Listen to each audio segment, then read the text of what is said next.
Welcome to Guns Gear Network, everyone. Thank you for tuning in today. Going to bring you a tabletop review this afternoon of a very budget-friendly single-point sling that I found. So I was kind of in the market for another sling and just kind of wanted to look at my options, see what I could buy and maybe review for you guys. My channel's always tried to be budget-friendly with different items that I found, and so if you've priced slings, you know they can be sky's the limit to pretty cheap. And unfortunately, the pretty cheap ones are just that. A lot of times the construction's pretty shoddy and cheap.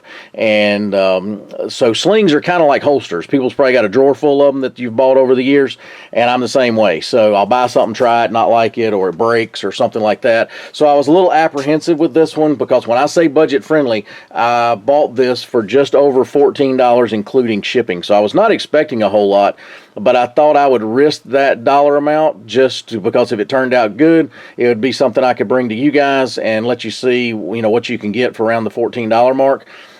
So a couple things that I wanted was one, a single point sling with a disconnect, and then I also wanted a padded sling. So there's some higher end versions that have padding, and so I got to looking around and I found this one, and I'll go ahead and show you the padding itself.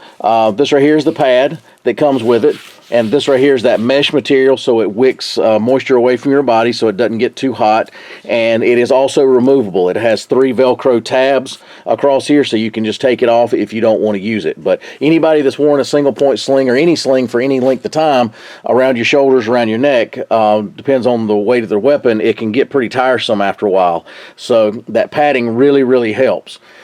So once I got it in, got to looking at the construction, the nylon material that it's made of is very high quality, and the buckle attachments is very high quality. So I'll go ahead and show you the quick disconnect. It has one here that you can simply just push off like that, and then it has what attaches to your firearm is the HK style attachment point, and it has this cover on it. So there's a few points I'll tell you that I would like to see different, but some people may like it. This cover that goes over this is elastic, and it's actually sewn onto the attachment point here. So I'd rather that just be loose. I've got a Black Hawk one that's loose, so I can slide it up out of the way or slide it off.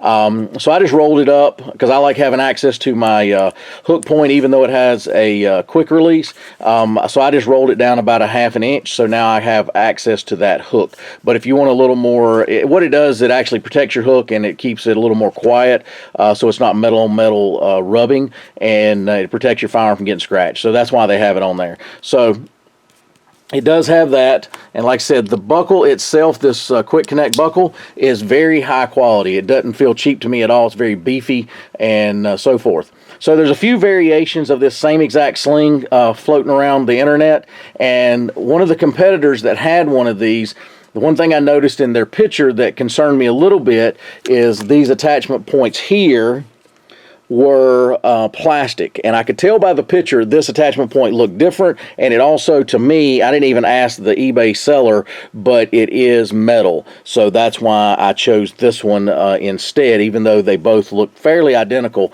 But this I thought would be a weak point because even the one that was plastic looked a little bit, I don't know, it just didn't look as high quality as having an actual metal attachment point here. The adjustment is great in this thing. A lot of these single points, I've had them over the years that I just could not get them adjusted short enough. I don't like my rifle hanging down real low, so this one allows me to get the rifle up pretty high. So the butt of my rifle I can get as high as up to here, and that allows me to just make the transition from a slinged position to a shouldered position very easy with the sling that I can adjust up. I've had slings. I had a Black Hawk sling that I like, but I could never get it adjusted high enough, so I wound up having to take it apart and take it to a shop and have it sewn on one of their industrial machines to get it to where I could get it high enough. This one I don't have that problem. It has plenty of adjustment lengthwise up and down, so if you want to make it longer you can. If you need to make it pretty short, it's capable of doing that also.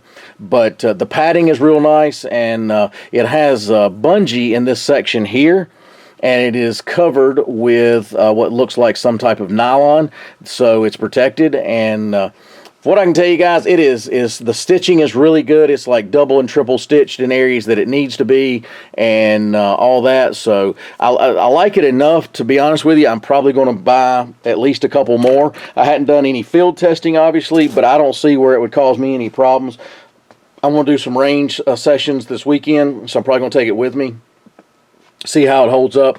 But to be honest with you, I don't see any weak points to I would have any concerns of this thing breaking. So for just over 14 bucks, and I will post in the section below where I got it, and so if you want to order one, when you buy one, I purchased this. I didn't have the vendor send it to me, but if you purchase one, in the notes on eBay, just tell them that you saw the video on Guns and Gear Network. That'd be greatly appreciated. That always helps us let the people know that our reviews help them with their selling of their products.